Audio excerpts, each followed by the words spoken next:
శ్రీమద్ భాగవతం 3వ స్కందం 27వ అధ్యాయం చర్చించుకుంటున్నాము. 12వ శ్లోకం నుంచి తీసుకొని 20వ శ్లోకం వరకు ఈరోజు చూద్దామంట. సో ఈరోజు విషయం చర్చ, ఆత్మ ఎలా బందీ అయిపోయింది, బంధం నుంచి ముక్తం అవడం ఎంత కష్టం అనే విషయాల గురించి ఈరోజు మనం చర్చించుకుందామంట. ఎలా ఆత్మ అర్థం చేసుకోవచ్చు తన ఆత్మ అని. సో ఇవన్నీ విషయాలు మనం చూద్దామంటే ఈరోజు చర్చ. కపిలముని ఈ విషయాల గురించి కొంచెం జ్ఞానం ఇవ్వడం, ఈ ఆత్మజ్ఞానం విన్న తర్వాత దేవతకి వచ్చే ప్రశ్న, అది ఈరోజు చూద్దామంట. దానికి మళ్ళీ సమాధానం ఇస్తారు కపిలముని, అది నెక్స్ట్ క్లాస్లో మనం చూద్దామంట. సో 12వ శ్లోకం ఆరంభించే కన్నా ముందు మంగళాచరణ చేసుకుందామంట. ఓం అజ్ఞానతిమిరాంధస్య జ్ఞానాంజనాశలాకయా చక్షోరన్మిళితం యేన తస్మై శ్రీగురవే నమః. శ్రీచైతన్యమనోభీష్టం స్థాపితం యేన భూతలే స్వయం రూపః కదా మహ్యం దదాతి స్వపదాంతికం. వందేహం శ్రీగురూన్ శ్రీయుతాపదకమలం శ్రీగురూన్ వైష్ణవాంశ శ్రీరూపం సాగ్రజాతం సహగణ రఘునాథాన్వితాం తం సజీవం సాద్వైతం సావధూతం పరిజనసహితం కృష్ణచైతన్యదేవం శ్రీరాధా కృష్ణపాదాన్ సహగణ లలితా శ్రీవిశాఖాన్వితాంశ్చ. నమో ఓం విష్ణుపాదాయ కృష్ణప్రేష్టాయ భూతలే శ్రీమతే భక్తివేదాంత స్వామినతి నామినే. నమస్తే సారస్వతే దేవే గౌరవాణి ప్రచారిణే నిర్విశేషః శూన్యవాది పాశ్చాత్యదేశతారిణే.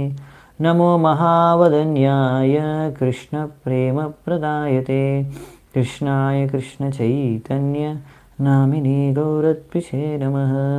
హే కృష్ణ కరుణా సింధో దీనబంధు జగత్పతే గోపీశ గోపికా కాంత రాధాకాంత నమోస్తుతే.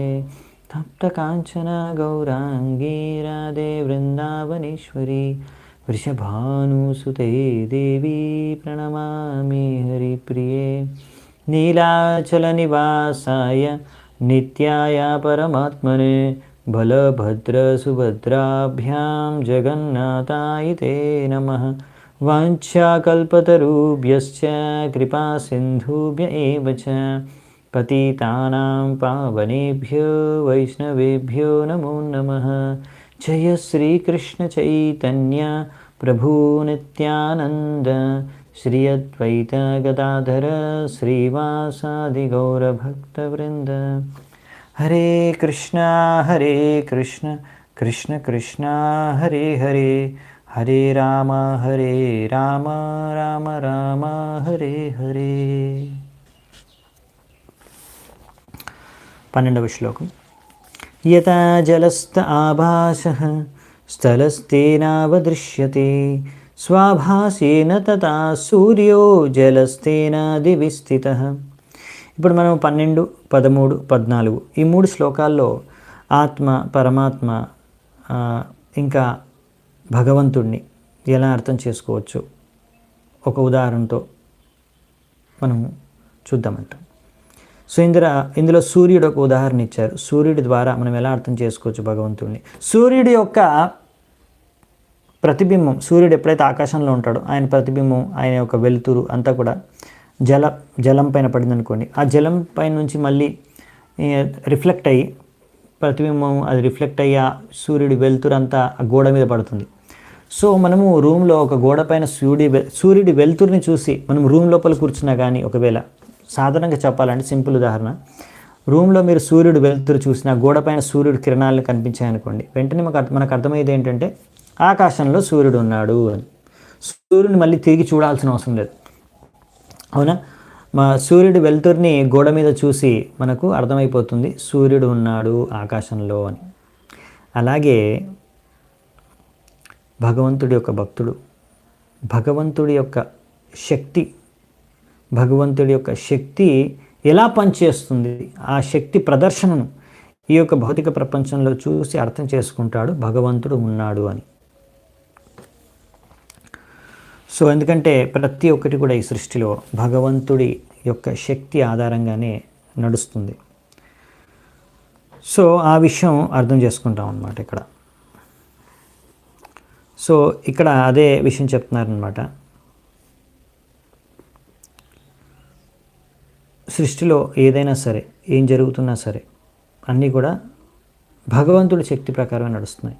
సో అందుకే ఎవరైనా వ్యక్తి ఆలోచిస్తే, సో ఇది ఇప్పుడు ఏది సృష్టించినా కానీ, ఏది పని జరుగుతున్నా, చాలా విషయాలు ఉన్నాయి ప్రపంచంలో, ఎన్నో విషయాలు జరుగుతున్నాయి. అది మీరు నేను చేయట్లేదు అనమాట. సూర్యుడు ప్రతిరోజు ఉదయిస్తున్నాడు, మనం చెప్పట్లేదు సూర్యుడికి మీరు ఉదయించాలి ప్రతిరోజు, నేను ఆర్డర్ ఇస్తున్నాను, నువ్వు ఉదయించాలి ప్రతిరోజు, అందుకే సూర్యుడు ఉదయిస్తున్నాడు. ఎవరు చెప్పారని సూర్యుడు ఉదయిస్తున్నాడు ప్రతిరోజు. సో అలాగే ప్రతి ఒక్కటి ప్రకృతిలో జరిగేవన్నీ మీరు నేను ఎవరు చేయట్లేదు, ఏ మనిషి చేయట్లేదు. కానీ ఎవరు చేస్తున్నారు మరి? ఎవరి అధ్యక్షతలో నడుస్తున్నాయి చెప్పగలరా? సో మన గొప్ప గొప్ప వైజ్ఞానికులకి ఆన్సర్ ఎలాగో తెలియదు, వాళ్ళు శాస్త్రాలను ఒప్పుకోరు. సో వాళ్ళు ఏం చెప్తారంటే బై ఛాన్స్ అనమాట, అది అంతకు అలా జరుగుతుంది, అదంతకదే అంతే, దానికి ఏం కారణం లేదు. అచ్చా, సో అదనమాట చెప్పేది వాళ్ళు. ఏ కారణం లేదు, ఎందుకు మాకు తెలియదు కదా, తెలియదు అని చెప్తే బాగోదు కదా. అరే నువ్వు పెద్ద సైంటిస్ట్, నీకేం తెలియదా దద్దము అంటే బాగుండదు కదా జనాలు అలా అంటే. అందుకనే అలా తెలీదు అని చెప్పడానికి కొంచెం వాళ్ళకి అహంకారం దెబ్బతింటుందన్నమాట అలా చెప్పుకుంటే. అందుకనే వాళ్ళు ఏం చెప్తారంటే ఏ కారణము లేదు ఈ సృష్టికి, అదంతకదే పుట్టుకొచ్చింది, అదంతకదే నడుస్తుంది. అచ్చా, అదనమాట వాళ్ళ ఆన్సర్. దానికి వాళ్ళకి నోబెల్ బహుమతి ఇస్తారనమాట. ఇది వాళ్ళు ఈ చెప్పడానికి. మన వాళ్ళు ఇది నేర్చుకోవడానికి లక్షలు కట్టి స్కూళ్ళు కాలేజీలో చదివేస్తుంటారు. మీకు తెలుసో లేదో ఇవే నేర్పిస్తారు కాలేజీలో స్కూల్లో. ఇవన్నీ నేర్చుకొని చూసాం మేము స్కూల్లో, ఇలాంటివన్నీ కూడా కాలేజీలో నేర్పించడం. సో ఎందుకంటే చాలామందికి తెలియదు కదా, అందుకనే. సో ఇక్కడ మనం శాస్త్రాల నుంచి అసలైన విషయాలు నేర్చుకోవచ్చు. సో ఏది కూడా సృష్టిలో అంతకదే జరగదు, అదంతగా జరుగుతున్నట్టు అనిపిస్తుంది, కానీ అవన్నీ కూడా భగవంతుడి యొక్క శక్తి ద్వారా జరుగుతున్నాయి. ప్రతి ఒక్క విషయం కూడా, ప్రతి ఒక్కటి కూడా. సో అలా ఒక భక్తుడు మాత్రం అర్థం చేసుకోగలడు. ఎవరైతే భగవంతుడిని నమ్ముతారో వాళ్ళు అర్థం చేసుకోగలరు. ఆ విధంగా అర్థం చేసుకొని భగవంతుడిని నమ్మితే అది సరైన విధి విధానం. ఆ విధంగా అర్థం చేసుకోవడం సరైన విధి భగవంతుడిని మనం. సో ఇది లాజికల్గా చెప్పారనమాట. సూర్యుడు వెలుతురుని చూసి ఎలా సూర్యుడు ఉన్నాడని అర్థం చేసుకోవచ్చు, భగవంతుడి యొక్క శక్తి ద్వారా ఎలా ఈ ప్రపంచం నడుస్తుందో చూసి మనం అర్థం చేసుకోవచ్చు భగవంతుడు ఉన్నాడు అని. సో నెక్స్ట్ ఇదే ఉదాహరణతో మనం ముందు కొత్త వాళ్ళకు కూడా మనం ప్రచారం చేస్తాం భగవంతుడు ఉన్నాడు అనే విషయం తెలపడానికి. సో ఇది కపిల ముని కూడా ఇక్కడ అదే చెప్తున్నాడు. ఏవం త్రివృద్ధహంకారో భూతేంద్రియ మనోమయి స్వభాషేర్లక్షితో నేనే సత్ అభాషేన సత్యదృక్. సో ఇక్కడ ఏం చెప్తున్నారంటే ఎవరైతే సత్యదృక్ అంటే సెల్ఫ్ రియలైజ్డ్ సోల్, ఆయన అర్థం చేసుకున్నాడు సత్యాన్ని, నేను ఆత్మ అనే విషయాన్ని గ్రహించిన వ్యక్తి. సో ఇలా ఆత్మాన్ని గ్రహించిన వ్యక్తి ఏంటంటే ఆయన అర్థం చేసుకుంటాడు, ఓహో ఇలా అహంకారము మూడు విధాలుగా అహంకారము ఇక్కడ అది దాని ప్రతిబింబం అంటే రిఫ్లెక్షన్ లాగా ఈ శరీరము మనస్సు ఇంద్రియాల ద్వారా అవంతా పనిచేస్తుంది. అవునా, అహంకారము ఈ ఇంద్రియాలు మాధ్యంతో అది పనిచేస్తుంది. కానీ ఇదంతా నేను అహంకారం కాదు, ఇది అహంకారం నేనే అనే విషయం అహంకారం, నేను ఆత్మ, అహంకారం సపరేటు, ఈ శరీరం మనస్సు ఇంద్రియాలు ఇవన్నీ కూడా వేరు అనే విషయాన్ని ఒక ఆత్మ సాక్షాత్కారం అయిన వ్యక్తి అర్థం చేసుకోగలడు అన్నమాట. సో ఎవరైతే బద్ధజీవి ఉంటాడో బద్ధజీవాత్మ ఉంటారో ఆయన అనుకుంటాడు నేనే శరీరం అని. ఇంకా ఎవరైతే ముక్త జీవాత్మ ఉంటారో అతను అనుకుంటాడు నేను శరీరం కాదు అని. సో మరి మీరు అన్నారనుకోండి, అంటే మరి నేను అర్థం చేసుకున్నాను నేను శరీరం కాదు ఆత్మ అనేసి, అంటే నేను ముక్త జీవినా? ఆ విషయం ఎప్పుడు అర్థమవుతుందంటే ఒక ఉదాహరణ వస్తుంది, అప్పుడు నేను చెప్తాను మీకు. తాత్పర్యంలో వచ్చే శ్లోకాల్లో ఉంది, అప్పుడు మీకు అర్థమైపోతుంది మీరు ఎంత ఆత్మ సాక్షాత్కారం మీకు అయిందనేది. సో నెక్స్ట్ వచ్చేసి ఇప్పుడు మరి ఆ విధంగా అర్థం చేసుకున్న వ్యక్తి, ఇప్పుడు ఆత్మ సాక్షాత్కారమైన వ్యక్తి లేకపోతే ముక్తజీవి భక్తుడు, ఇంకొకటి బద్ధావస్థలో ఉన్న కర్మి కామి లేకపోతే నాస్తికుడు, ఇద్దరి యొక్క చేతన భావన దృష్టి అలా వేరువేరు ఉంటుందన్నమాట. ఏ విషయాన్ని చూసినా ఏ వస్తువుని చూసినా రెండు విధాలుగా ఆలోచన విధానం ఉంటుంది. ఒకటి భక్తుడిది, ఇంకోటి అభక్తుడిది. చెప్పాలంటే ఒకవేళ ఒక అందమైన పువ్వును చూసారనుకోండి, అదెంతో అందమైన పువ్వు ఉందనుకోండి, అదే భక్తుడు చూస్తే అరే ఇంత అద్భుతమైన పువ్వుని ఇదంతా ఎలా సృష్టించబడింది, ఈ ప్రకృతి ఒడిలో ఇలా పువ్వు ఎలా పులకరించింది, ఈ పువ్వు ఎలా సృష్టించబడింది, భగవంతుడి యొక్క శక్తి అద్భుతం, భగవంతుడి యొక్క శక్తులు అద్భుతం, ఎంత అద్భుతమైన సౌందర్యవంతమైన అందమైన పువ్వును సృష్టించారు. ఇది భగవంతుడి శక్తుల ద్వారా నిర్మితమైన పువ్వు కనుక ఇది భగవంతుడి యొక్క సేవలోని, ఇది భగవంతుడికి చెందింది కనుక భగవంతుడి సేవలోనే దీన్ని ఉపయోగించాలి అనేసి దాన్ని భగవంతుడి సేవకి ఉపయోగిస్తారు భక్తుడు. అదే అభక్తుడు అనుకోండి, అభక్తుడు ఎవరైతే భక్తి చేసుకోరో వాళ్ళు ఎప్పుడు కామవాసనతో మగ్నమైపోయి ఉంటారు, భోగవృత్తితో మగ్నమైపోయి ఉంటారు. వాళ్ళు పువ్వును ఒక అందమైన పువ్వును చూస్తే అరే ఎంత బాగుంది, ఇది నేనే తీసుకొని దీని వాసన పీల్చుకుంటాను, లేకపోతే ఇది ఎవరికైనా ఒక అందమైన స్త్రీకి ఇస్తే ఆమెను నేను దీని ద్వారా వశపరచుకోవచ్చు, భోగించవచ్చు అని ఆలోచిస్తాడు ఒక వ్యక్తి. ఎవరైతే అభక్తుడు, కామి, లేకపోతే భోగవృత్తితో కూడుకున్న వ్యక్తి. సో ఎలా ఈ పువ్వును నేను భోగించగలను, లేకపోతే ఈ పువ్వుని ఉపయోగించుకొని నేను ఎలా భోగవృత్తిని పూర్తి చేసుకోగలను అని ఆలోచిస్తాడనమాట. ఇదే తేడా, వేరే ఏం లేదు. సో ఇప్పుడు ఇంకొక శ్లోకం చూసినాక ఇంకొంచెం బాగా అర్థమవుతుంది మనకి. ఇది భూత సూక్ష్మేంద్రియం మనో బుద్ధ్యాదేష్విహ నిద్రయ లీనేష్వసతి యస్తత్ర వినిద్రో నిరహంక్రియ. ఈ విధంగా ఒక భక్తుడు ఇలా కనిపిస్తాడు. ఏమని?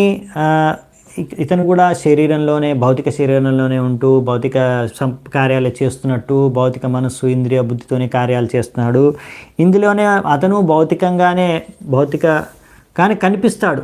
భౌతిక వ్యక్తి వేరే వ్యక్తికి బయట నుంచి చూడగానే మనం భక్తుడు శరీరం, అభక్తుడు శరీరం ఇద్దరికీ 2 చేతులు, 2 కాళ్ళు, చెవులు, ముక్కులు అన్నీ ఒకేలా, అంటే అందరికీ అవే అవయవాలు ఉంటాయి. మనం కూడా చేతులతోనే కార్యాలు చేస్తాము. అభక్తులు కూడా చేతులతోనే పనిచేస్తారు. సో చూడ్డానికి వాళ్ళు చేసే పనులు అన్నీ కూడా బయట నుంచి చూస్తే, బయట దృష్టికోణంతో ఒకేలా కనిపించవచ్చు. కానీ ఒక భక్తుడు మనం అర్థం చేసుకోవాల్సిందంటే ఆయన అహంకారం నుంచి ముక్తుడు, ఆయన జాగృత అవస్థలో ఉన్నాడు, అహంకారం నుంచి ముక్తుడు. వినిద్రో నిరహంక్రియ. వినిద్రో అంటే నిద్ర నుంచి మేలుకున్న వ్యక్తి. భక్తుడెవరు? భక్తుడికి అభక్తుడికి తేడా చెప్తున్నారు ఇక్కడ. సో ఇక్కడ భక్తుడి గురించి చెప్తున్నారు, నెక్స్ట్ శ్లోకం అభక్తుడి గురించి కూడా చెప్తారు, అప్పుడు మనం చూద్దామంట. సో ఇక్కడ భక్తుడికి అభక్తుడికి తేడా చెప్తున్నారు 14, 15, 16లో. సో భక్తుడి గురించి ఇక్కడ చెప్తున్నారు, అతను జాగృతమైన పరిస్థితిలో ఉన్నాడు. జాగృతమైన స్థితిలో ఉన్నప్పుడు, అంటే జాగృతం అంటే ఆయనకు అర్థమైపోయింది, జాగృతం ఉన్నాడు, ఆయన మోహమాయలో పడలేడు. కాబట్టి ఆయన అహంకారం అనే విషయాన్ని అర్థం చేసుకుంటున్నాడు. అది అహంకారం నుంచి ముక్తుడు ఆయన. సో అలా, కానీ చూడ్డానికి అలా లీనేశ్వసతి అనిపిస్తుంది. ఏమని అంటే లీన అసతి.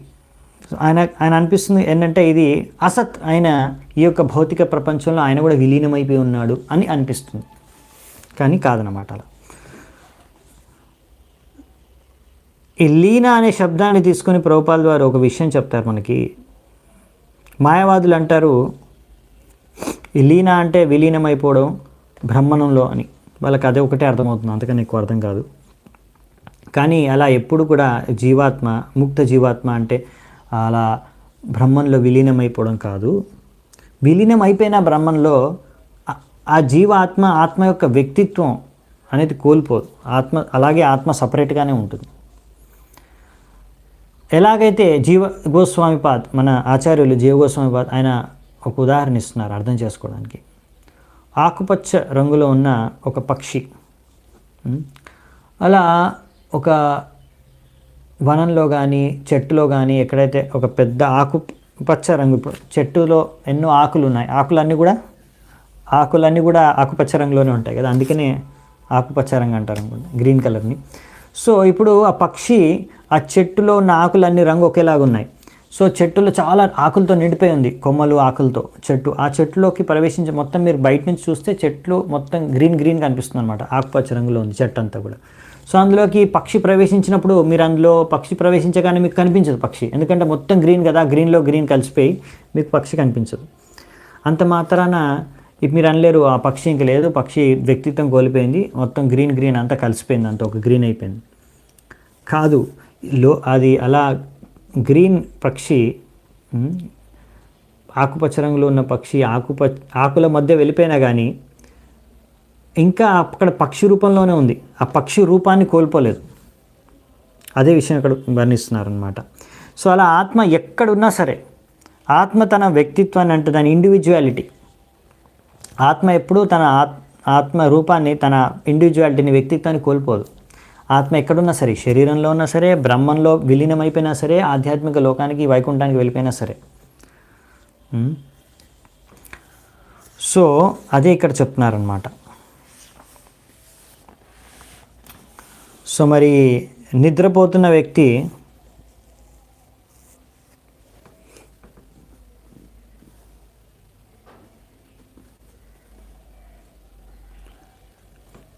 ఇప్పుడు జాగృత అవస్థలో ఉన్న వ్యక్తి గురించి చెప్పారు, ఒక భుక్త జీవతో పోల్చి చెప్పారు. ఇప్పుడు ఒక నిద్రావస్థలో ఉన్న వ్యక్తి గురించి చెప్తారు. నెక్స్ట్, మన్యమానస్తదాత్మానం అనష్టో నష్టవన్మృష నష్టే హంకారణే దృష్ట నష్టవిత్త ఇవాతుర. ఇక్కడ ఆ ఉదాహరణ వచ్చింది, నేను చెప్పాను, మీకు కూడా అర్థమవుతుంది. మరి మీరు నిద్రావస్థలో ఉన్నారా, జాగృత అవస్థలో ఉన్నారా, లేకపోతే మీకు ఆత్మసాక్షాత్కారం అయిపోయిందా, ఎంతవరకు అయింది అనే విషయం ఇక్కడ తెలుస్తుంది అనమాట ఈ ఉదాహరణతో. ఒక వ్యక్తి ఎప్పుడైతే నిద్రావస్థలో, సంపూర్ణంగా నిద్రావస్థలో, గాఢ నిద్రలో మునిగిపోయాడు ఇంకో వ్యక్తి, అతను తనను తానే మర్చిపోతాడు, తనను తానే కోల్పోతాడు, ఇంకా మర్చిపోతాడు అతను వ్యక్తి, నేను ఒక వ్యక్తిని అనే విషయాన్ని మర్చిపోతాడు. అవునా? సో ఆ విధంగా నిద్రావస్థలో ఉన్నప్పుడు అలా వ్యక్తి తన వ్యక్తిత్వాన్ని మర్చిపోతాడు, కోల్పోతాడు, అనుకుంటాడు. ఎలాగైతే అలా మోహమాయలో మునిగిపోయినప్పుడు ఒక వ్యక్తి ఎప్పుడైతే ఎంతో ఐశ్వర్యాన్ని కోల్పోయినప్పుడు, నష్ట విత్త ఇవాతుర, విత్త అంటే ఎగ్జాక్ట్లీ చెప్పాలంటే డబ్బులు, లేకపోతే ఎంతో గొప్ప ధనం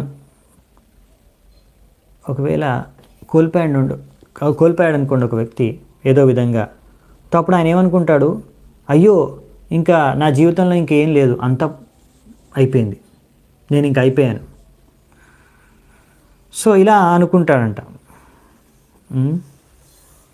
ఎవరు అనుకుంటాడు ఈ వ్యక్తి? బద్ధజీవి, అంధకారంలో ఉన్న వ్యక్తి. ఎందుకంటే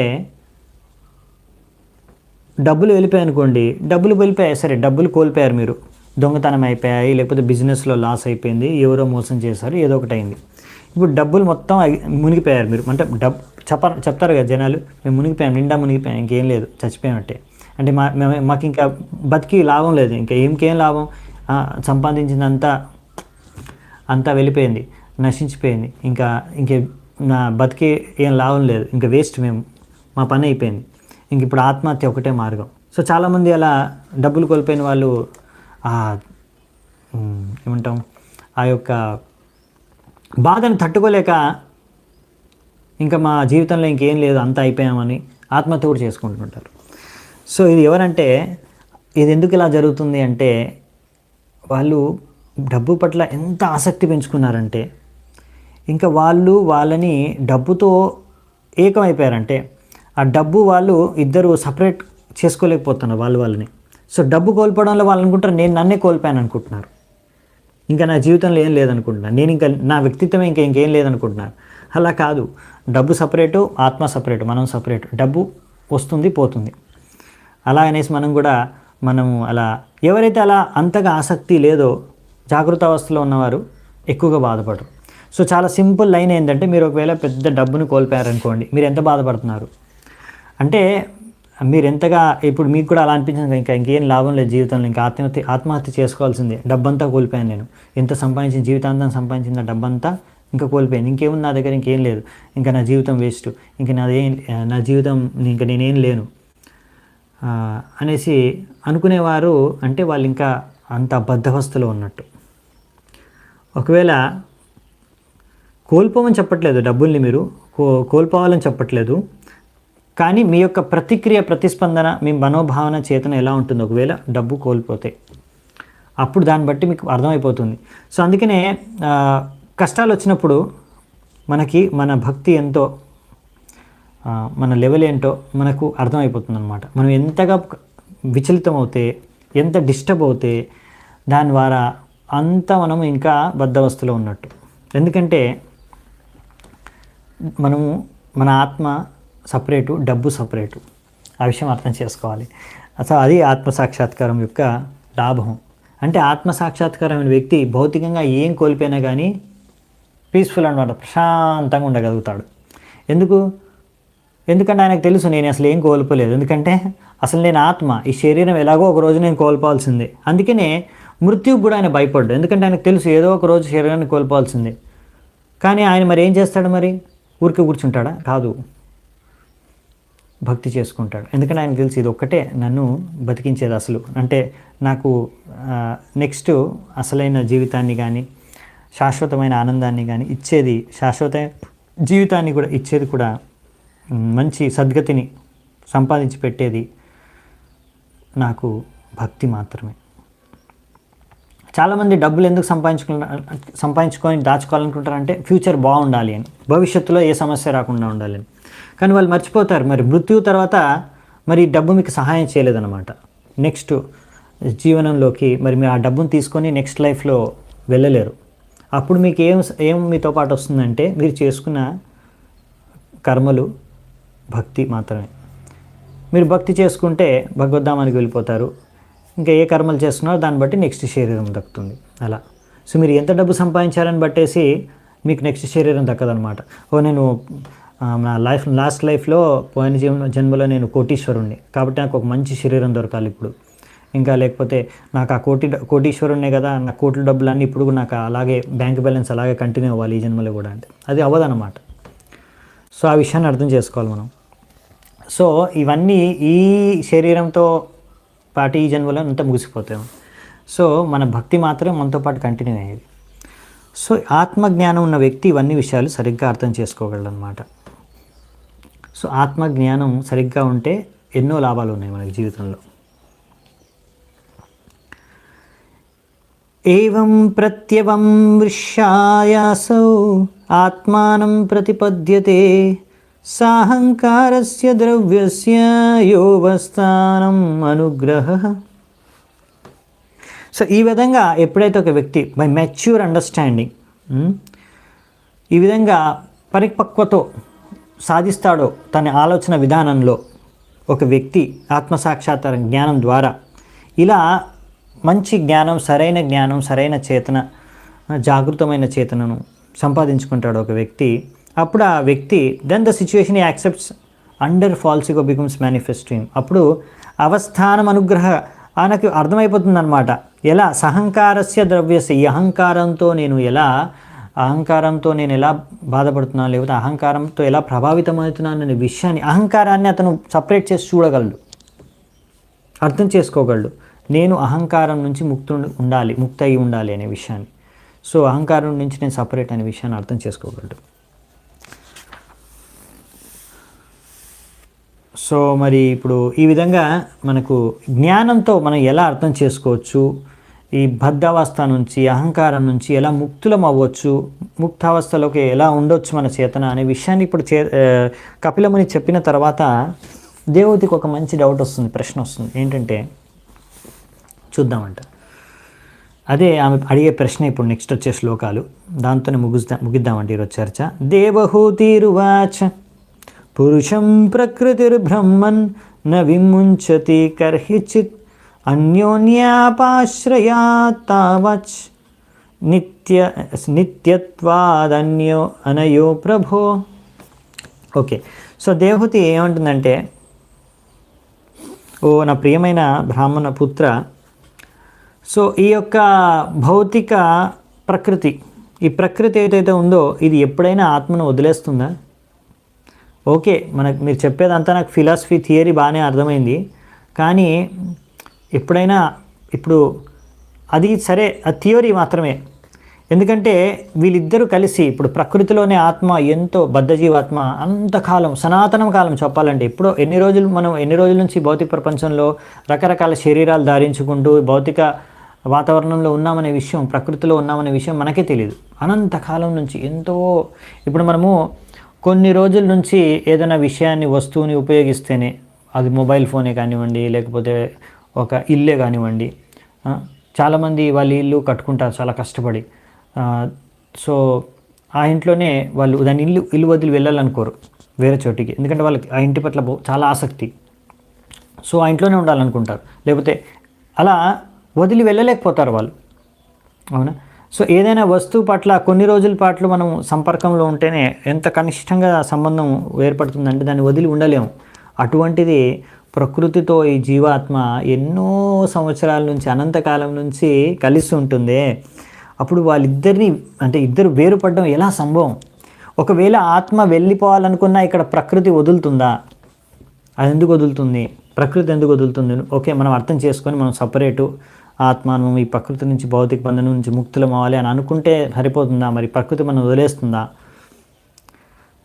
అనేసి ఇక్కడ ప్రశ్న అడుగుతుంది అన్నమాట దేవహూతి. చాలా మంచి ప్రశ్న కదా. ఇంకా ఆ ప్రశ్నకి మంచి ఉదాహరణ కూడా ఇస్తుంది అనమాట. యథా గంధస్య భూమేశ్చ న భావో వ్యతిరేకతః అపామ్రసస్య చ యథా తథా బుద్ధే పరస్య చ. సో ఏం చెప్తుందంటే, ఎలాగైతే మనం ఇప్పుడు సృష్టిని చూసాం కదా ఎలా జరుగుతుందో, పృథ్వీ యొక్క ముఖ్యమైన లక్షణం ఏంటంటే, పృథ్వీకి ప్రత్యేక లక్షణం ఏంటి? గంధ, అవునా? స్మెల్. ఎక్కడైనా మీకు వాసన ఉంది అంటే కంపల్సరీ 100% చూడు అక్కడ పృథ్వీ ఎలిమెంట్ అనేది మిక్స్ అయిందని. మామూలుగా గాల్లో వాసన ఉండదు, నీటిలో వాసన ఉండదు, ఓన్లీ ప్యూర్ వాటర్ తీసుకుంటే అందులో వాసన ఉండదు. ప్యూర్ ఎయిర్ అంటే స్వచ్ఛమైన గాలిలో వాసన ఉండదు, ఎటువంటి వాసన ఉండదు. శబ్దంలో వాసన ఉండదు, అగ్నిలో వాసన ఉండదు. వాసన, స్మెల్, గంధ అనేది సుగంధం అంటాం కదా. సుగంధం అంటే మంచి, అంటే మంచి అనమాట, మంచి స్మెల్. సో గంధ అంటే స్మెల్, యాక్చువల్లీ సంస్కృత శబ్దం. సుగంధ అంటే తెలుగులో మనకు అర్థమవుతుంది అంటే మంచి స్మెల్ అని. సుగంధ. దుర్గంధం అంటే చెడు స్మెల్. సో దుర్గంధం అన్నా సుగంధం ఉందా అంటే ఏదో ఒక స్మెల్ ఉంది కనుక, అంటే అందులో ఏదో ఒక పృథ్వీ ఎలిమెంట్ అనేది మిక్స్ అయిందనమాట. సో మనకి అప్పుడప్పుడు గాల్లో కూడా మంచి వాసన వస్తుందంటే అందులో ఏదో పృథ్వీ, ఎర్త్ ఎలిమెంట్ ఒకటి మిక్స్ అయిపోయింది. ఏదో మీరు అది కెమికల్, అది కనుక్కుంటారు ఏ కెమికల్, ఏదో ఒక కెమికల్ మిక్స్ అయిందనమాట. సో అందుకనే అది మంచి వాసన వస్తుంది. వాటర్లో కూడా ఏదైనా మంచి వాసన వాటర్ నుంచి వస్తుందంటే అందులో ఏదో మిక్స్ చేశారు కెమికల్, ఏదైనా సబ్స్టెన్స్, పృథ్వీ ఎలిమెంట్. సో అలా పృథ్వీ ఎలిమెంట్ నుంచి మనము స్మెల్, ఈ యొక్క గంధాన్ని ఎలాగైతే వేరు చేయలేము, యథా గంధస్య భూమేశ్చ, భూమి నుంచి గంధాన్ని ఎలా అయితే మనము వేరు చేయలేము, నభావో యథా వ్యతిరేక్త అపామ్రసస్య చ యథా, అలాగే రస అంటే రుచిని మనము, అంటే నీరు నుంచి రుచిని అలాగే వేరు చేయలేము. నీటి లక్షణం, ప్రత్యేక లక్షణం రుచి. సో అలా నీటి నుంచి రుచిని వేరు చేయలేము. మనము పృథ్వీ నుంచి, భూమి నుంచి గంధాన్ని వేరు చేయలేము. అలాగే తథా బుద్ధే పరస్య చ, అలాగే బుద్ధి అంటే ఇంటెలిజెన్స్, బుద్ధి నుంచి ఈ యొక్క చేతనను కూడా మనం అలాగే వేరు చేయలేం. అంటే ఆత్మ యొక్క చేతన, అవునా? ఎందుకంటే మనం ఆత్మ పనిచేసేది బుద్ధితోనే కదా, మనం బుద్ధితోనే అన్నీ ఆలోచించి చేసేది, అన్నీ కూడా అర్థం చేసుకునేది. సో మరి ఇది లేకుంటే మరి ఎలా మనకి ఆత్మ ఎలా పనిచేస్తుంది? అంటే ఇక ఆత్మ పనిచేయలేదు ఒక విధంగా చెప్పాలంటే. అంటే వీటిని మనం సపరేట్ చేయలేం కదా అన్నట్టుగా ఇక్కడ మనకి చెప్తుందన్నమాట. ఎవరు? దేవహూతి. సో ఎలా మరి అలా బుద్ధి లేనప్పుడు ఆత్మ ఎలా పని చేయగలదు? అందుకనే సపరేట్ చేయలేము. అందుకే ప్రకృతి నుంచి ఆత్మ ఎప్పుడు సపరేట్ అవ్వలేదు అనేసి ఆమె ఒక లాజిక్ చెప్తుందన్నమాట. ఇంకో శ్లోకం చూద్దాం. అకర్తు కర్మబంధోయం పురుషస్య యదాశ్రయః గుణేషు సత్సు ప్రకృతే కైవల్యం తేష్వతః కథం. సో ఇక్కడ ఏమంటుందంటే ఇక్కడ ఆత్మ అసలు ఏం చేయట్లేదు చెప్పాలంటే. మీరు ఇంతకుముందు కూడా చెప్పాలి, బద్ధావస్థలో ఉన్న ఆత్మ అహంకర్త అనుకోవడం ఏంటంటే నేనే కర్త అనుకుంటున్నారు, కానీ అది యాక్చువల్లీ సిచ్యువేషన్ కాదు. అది అహంకారంతో అనుకుంటున్నాడు ఒక ఆత్మ, నేనే అన్ని చేస్తున్నాను. కానీ యాక్చువల్లీ ప్రకృతే క్రియమానాని గుణై కర్మాని సర్వశః, అన్ని ప్రకృతి యొక్క గుణాల యొక్క ప్రభావం వల్ల ప్రతి వ్యక్తి బద్ధ జీవాత్మ రకరకాల కర్మాలు చేస్తున్నాడు. సో మరి ఆత్మ ఏం చేయట్లేదు కదా, ప్రకృతి కర్మలు చేస్తుంది. ఇప్పుడు కర్మలు ఎవరు చేస్తున్నారు? మన చేతులతో చేస్తున్నాం, చేతులు చేస్తున్నాయి. ఆత్మ ఏం చేస్తుంది? ఏం చేయట్లేదు. మన బుద్ధి పనిచేస్తుంది, మనస్సు పనిచేస్తుంది, అన్ని. ఆత్మ ఏంటంటే జీవం పోస్తుంది శరీరానికి, తద్వారా శరీరం రకరకాల పనులు చేస్తుంది. కానీ చేయించేది ప్రకృతి గుణాలు, చేసేది మన శరీరము. మరి ఆత్మ ఏం చేస్తుంది? ఓన్లీ కూర్చొని ఉందంతే. అంటే జీవం పోసింది అంతే, ఆత్మ ఒకటి శరీరంలో కూర్చొని ఉందంటే. ఆత్మ ఏం చేయట్లేదు కదా. సో ఆత్మ ఇప్పుడే ఏం చేయలేకపోతుంది, బద్ధావస్థలో ఉంది. సో ఈ విధంగా మరి భౌతిక బంధనంలో ఉన్నంత వరకు మనం భౌతికంగా ఏం పని చేయాలన్నా మన శరీరం సహాయంతోనే చేయాలి. కాబట్టి మన ఆత్మ ఏం చేయలేదు ఇండిపెండెంట్గా. సో ఎలా ఆత్మ మరి యొక్క భౌతిక బంధనం నుంచి కానీ ప్రకృతి యొక్క బంధనం నుంచి కానీ మనం ముక్తి అవ్వగలదు ఆత్మ? అదే ఆమె ప్రశ్న అనమాట. సో ఆత్మ ప్యాసివ్ అంటే యాక్టివ్ లేదు. ఆత్మ ఉంది, ఆత్మ కరెక్టే, అర్థమైంది మాకు. కానీ ఇప్పుడు దానికి అంత శక్తి ఇక్కడ ఏమి చేయాలన్నా ఇప్పుడు భౌతిక ప్రపంచంలో మనం ఈ శరీరం పైన ఆధారపడి ఉన్నాం, బుద్ధి మనస్సు వీటన్నిటిపైన ఆధారపడుతుంది, ప్రకృతిలో గుణాలపైన ఆధారపడింది అన్నీ కూడా. సో అందుకనే ఇప్పుడు అది ప్రశ్న, ఎలా మరి ఆత్మకు అంత శక్తి సామర్థ్యం లేదు ఈ ప్రకృతి యొక్క బంధనాల నుంచి తెంచుకొని ఆత్మ బయటికి వెళ్ళడానికి అంత శక్తి లేదు కదా. భౌతికం ప్రపంచం మీద, ప్రకృతి పైన, శరీరం పైన ఎంతో ఆధారపడి జీవిస్తుంది ఆత్మ కూడా అని ఆమె ప్రశ్న అనమాట. ఆమె చెప్పేది కూడా కరెక్టే. అందుకనే మన సొంతంగా మన ఆత్మ ఎంత అర్థం చేసుకున్నా, తెలివి జ్ఞానం ఎంతున్నా కానీ భగవంతుడిని చేరుకోవాలంటే మనకి భగవద్గీతలో ఆన్సర్ ఉంది. ఇక్కడ కూడా ఆన్సర్ ఇప్పుడు కపిల్ ముని చెప్తారు. అది నెక్స్ట్ మనం శ్లోకంలో అంటే నెక్స్ట్ క్లాస్లో చూద్దాం. కానీ మనకు ప్రభుపాద వారి తాత్పర్యంలో చెప్పారు. భగవంతుడే చెప్తాడు, కృష్ణుడు, మమ మాయా దురత్యయ. ఈ మాయ ఎంతో కష్టమైంది, ప్రబలమైంది. దాన్ని దాటి వెళ్ళడం ఎవ్వరికీ సాధ్యం కాదు. మరి ఎవరికి సాధ్యం? మామేవయ్యే ప్రపద్యంతే, నన్ను ఎవరైతే శరణాగతి చెందుతాడో మాయామేతాం తరంతితే, అతను మాయను దాటి తరంతితే, అతనికి తరంతితే అంటే ఆయన ఉద్ధారణ అయిపోతుంది, అతను ముక్తిని సాధించగలడు. ఈ మాయను దాటి, అంటే దాటడం. సో మాయను దాటి వెళ్ళిపోయేవాళ్ళు, ఈ మాయ ప్రపంచాన్ని కానీ మోహమాయాన్ని దాటి నన్ను చేరుకోగలడు ఎవరైతే నాకు శరణాగతుడు అవుతాడు, వేరేవాళ్ళు ఎవరు కాదు అనే విషయాన్ని మనకు కృష్ణుడు చెప్తాడు. మరి కపిల్ ముని ఎలా చెప్తాడో దాన్ని మనం చూద్దామంట. ఒక్కొక్కసారి ఎవరైనా అడగచ్చు, అదేంటి ప్రభుజీ భగవద్గీతలో ఉన్న విషయం మళ్ళీ ఇక్కడ కూడా చెప్తున్నారు కదా, ఇందులో ఏంటి మరి? ఇందులో మనం కొత్తగా నేర్చుకునేది ఏంటంటే ఎన్నో విషయాలు మనం నేర్చుకుంటాము. అంటే డీటెయిల్స్ ఎలా, ఎందుకు అని చాలా ప్రశ్నలకు సమాధానాలు మనకు ఇక్కడ దొరుకుతున్నాయి. ఎలాగైతే మనకు తత్వరూపంలో అయితే భక్తి చేసుకోవడం ఆన్సరు, కానీ ఎలా భక్తి చేసుకోవడం ద్వారా ఎలా భగవంతుని శరణాగతం ఎలా అనే విషయాలు ఇంకా బాగా విస్తృతంగా అది ఎలా చేయాలి అనే విషయాన్ని ఇంకా కపిల్ ముని చెప్తారు. సో మనం ఈరోజు ఇంకొక లాస్ట్ శ్లోకం చూసేసి ముగిద్దామంట చర్చ ఈరోజు. ఈమె ఇంకొక సమస్య ఏంటంటే ఇంకొక భయం గురించి వ్యక్తం చేస్తుంది ఇక్కడ దేవహూతి. ఇలా భౌతిక బంధనం నుంచి ఆత్మ ముక్తం అవడం కష్టమే కాదు, ఎంత జ్ఞానం ఉన్నా కానీ మళ్ళీ మాయా మోహితం అవ్వచ్చు, ఆ భయం అనేది వ్యక్తం చేస్తుంది. ఎందుకంటే మాయా చాలా ప్రబలమైంది కనుక. క్వచిత్ తత్వావమర్శేన నివృత్తం భయముల్బనం అనివృత్త నిమిత్తత్వాత్ పునః ప్రత్యవతిష్ఠతే. ఓకే, మీరు అంటున్నారు మనం ఈ భౌతిక బంధనం నుంచి భయపడకూడదు, ఈ భౌతిక బంధనం నుంచి మనం భయం నుంచి ముక్తులం అవ్వగలము ఈ విధంగా జ్ఞానం, అసలైన ఆత్మజ్ఞానాన్ని పొంది. మీరు చెప్పిందంతా మీ విశ్లేషణాత్మకమైన మీ చర్చ, మీ సంఖ్య జ్ఞానం అంతా నాకు అర్థమైంది. కానీ నా భయం ఏంటంటే ఇప్పుడు జ్ఞానం అర్థం చేసుకున్నాము, ఇప్పుడు మనకు అనిపిస్తుంది వావ్, ఇప్పుడు నాకు తెలుసుకున్నాను, నేను ఆత్మ, ఇప్పుడు నేను ఈ భౌతిక బంధంలో పడకూడదు అని. కానీ అయినా కానీ ఈ భౌతిక ప్రపంచం, ఈ మాయ ఎంత ప్రబలమైందంటే మళ్ళీ అది మనను తన శక్తితో కప్పిపుచ్చేయచ్చు మన జ్ఞానాన్ని, లేకపోతే మనని మళ్ళీ బందీ చేసేయచ్చు, మోహమాయలో పడేయచ్చు మనని. ఎందుకంటే అది ఇంకా ఉంది కదా ప్రకృతి. సో ఎలాగైతే మనము క్లాస్ వింటాము, భాగవతం చదువుకుంటాము, లేకపోతే ఆ టైంలో మనకి భక్తి, మన చేతన జాగృతం అయిపోతుంది, నేను భక్తి చేసుకోవాలని. కానీ తర్వాత మళ్ళీ మనము వేరే వేరే భౌతిక కార్యాల్లో నిమగ్నం అయిపోయినప్పుడు మళ్ళీ మన భక్తి చేసుకోవాలి, భక్తి చేతన కృష్ణ భావనామృతం అనేది కొంచెం డౌన్ అయిపోతుంది, మర్చిపోతాం.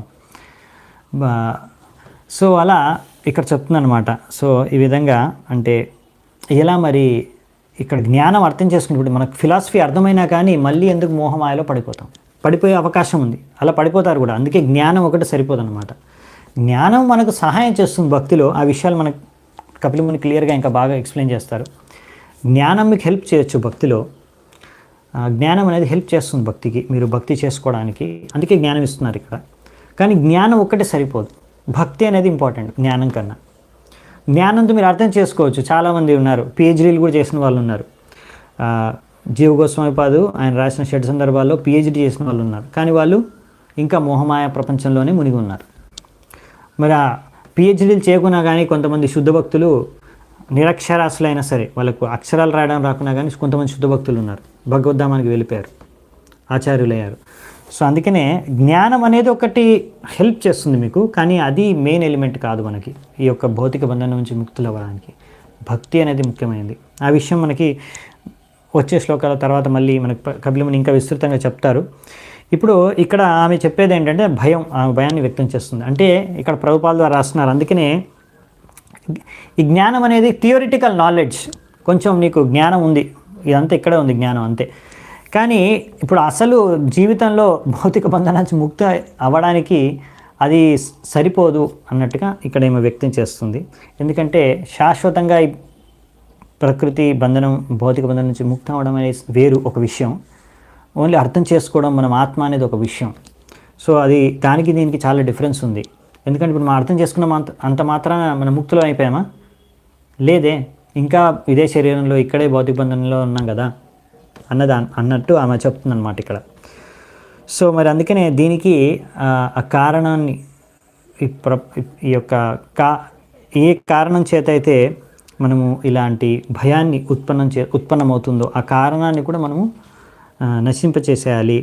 సో ఎలా అనేది మనకి కపిల ముని చెప్తారు వచ్చే శ్లోకాల్లో. ఇది ఎలా మనం ఈ భయాన్ని అధిగమించవచ్చు. సో అది మనము వచ్చే క్లాస్లో చర్చించుకుందామంట 21వ శ్లోకం నుంచి. ఈరోజు ఇక్కడ ముగిస్తాను. చాలా చాలా ధన్యవాదాలు. శ్రీల ప్రభుపాదకి జై. గ్రంథరాజ్ శ్రీమద్ భాగవతం की जय. समवेत गौर भक्त वृंद की जय. निताय गौर सितनाथ प्रेमानंदी. हरि हरि बोल.